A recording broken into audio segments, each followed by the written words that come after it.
ಹತ್ತೊಂಬತ್ತನೇ ಕರ್ನಾಟಕ ರಾಜ್ಯ ಮಟ್ಟದ ಮಹಿಳೆ ಹಾಗೂ ಪುರುಷರ ಹೊನಲು ಬೆಳಕಿನ ಪಂದ್ಯಾವಳಿ ಡಿಸೆಂಬರ್ 18ರಿಂದ 21ರವರೆಗೆ 4 ದಿನಗಳ ಕಾಲ ನಡೆಯುವ ಪಂದ್ಯಾವಳಿ ಇದಾಗಿದ್ದು ಕಲ್ಪತರು ನಾಡು ತಿಪಟೂರು ನಗರದ ಕಲ್ಪತರು ಸ್ಟೇಡಿಯಂನಲ್ಲಿ ಖೋ ಪಂದ್ಯಾವಳಿ ಚಾಂಪಿಯನ್ಶಿಪ್ ಆಯೋಜನೆ ಮಾಡಲಾಗಿದ್ದು ಪಂದ್ಯಾವಳಿಗೆ ಕೆರೆಕೋಡಿ ರಂಗಾಪುರ ಶ್ರೀ ಗುರುಪರಮದೀಶಿ ಕೇಂದ್ರ ಮಹಾಸ್ವಾಮೀಜಿಗಳು ಧ್ವಜಾರೋಹಣ ನೆರವೇರಿಸಿ ಹಾಗೂ ಗಣ್ಯರಿಂದ ದೀಪ ಬೆಳಗುವ ಮೂಲಕ ಕಾರ್ಯಕ್ರಮಕ್ಕೆ ಚಾಲನೆ ಕೊಟ್ಟರು. ನಂತರ ಖೋ ಆಟವು ಅಂತಾರಾಷ್ಟ್ರೀಯ ಆಟವಾಗಿದ್ದು ಸರ್ಕಾರ ಅನೇಕ ಪ್ರೋತ್ಸಾಹ ನೀಡುತ್ತಿದೆ. ವಿಜೇತರ ಜೊತೆಗೆ ಬಹುಮಾನ ಹಾಗೂ ಉದ್ಯೋಗ ನೀಡುತ್ತಿದೆ. ಪೋಷಕರು ಮಕ್ಕಳಿಗೆ ಕ್ರೀಡೆಗಳಿಗೆ ಪ್ರೋತ್ಸಾಹ ನೀಡಬೇಕು.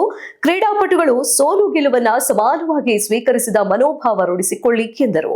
ಕ್ರೀಡೆಗೆ ಹೆಚ್ಚಿನ ಪ್ರೋತ್ಸಾಹ ನೀಡುತ್ತಾ ಕಲ್ಪತರು ನಾಡಿನಲ್ಲಿ ಕಲೆ ಸಾಹಿತ್ಯ ನೀಡುತ್ತಾ ಬಂದಿದೆ. ಅದೇ ರೀತಿಯಲ್ಲಿ ರಾಜ್ಯದ ಮೂಲೆ ಮೂಲೆಯಿಂದ ಬಂದಿರುವ ಕ್ರೀಡಾಪಟುಗಳು ಕಲ್ಪತರು ನಾಡಿನ ಕ್ರೀಡಾ ಸೊಬಗನ್ನ ಸವಿಯಲಿ. ಇಂತಹ ಒಂದು ರಾಷ್ಟ್ರ ಮಟ್ಟದ ಕ್ರೀಡೆ ತಿಪಟೂರಿನಲ್ಲಿ ನಡೆಯುತ್ತಿರುವುದು ಐತಿಹಾಸಿಕವಾಗಿದೆ ಎಂದರು. ಹಾಗೂ ಇದಕ್ಕೆ ಶ್ರಮ ವಹಿಸಿದಂತಹ ಲೋಕೇಶ್ ಅವರಿಗೆ ವಂದಿಸಿದ ಸಬಲೀಕರಣ ಹಾಗೂ ಕ್ರೀಡಾ ಆಯುಕ್ತರಾದ ಚೇತನ್ ರವರು ವೇದಿಕೆಯಲ್ಲಿ ದಿವ್ಯ ಸಾನ್ನಿಧ್ಯ ವಹಿಸಿದ ಶ್ರೀ ಗುರು ಪರಮದೀಶಿ ಕೇಂದ್ರ ಮಹಾಸ್ವಾಮೀಜಿರವರು ಮಾತನಾಡಿ ಖೋ ಕ್ರೀಡೆ ಮನುಷ್ಯನಿಗೆ ದೈಹಿಕ ಸಾಮರ್ಥ್ಯ ವೃದ್ಧಿಯಾಗುತ್ತದೆ. ಕ್ರೀಡಾಪಟುಗಳು ಶಾಂತಿ ಸ್ನೇಹ ಮನೋಭಾವದಿಂದ ಆಟವಾಡಿ ತಿಪಟೂರಿನಲ್ಲಿ ಖೋ ಪಂದ್ಯಾವಳಿ ಆಯೋಜನೆ ಮಾಡಲು ಲೋಕೇಶ್ ರವರು ತುಂಬಾ ಶ್ರಮ ವಹಿಸಿದ್ದಾರೆ ಎಂದರು. ಆಟಗಳನ್ನು ಬಳಸಿಕೊಂಡು ಸಂಘಟನೆ ಮಾಡೋದಕ್ಕೆ ಈ ಖೋ ಕಬಡ್ಡಿಯನ್ನು ಸಹ ಅವಾಗ ಬಳಸಿದ್ರು ಅನ್ನೋದು ಒಂದು ವಿಚಾರ ತಮಗೆಲ್ಲ ಗೊತ್ತಿದೆ.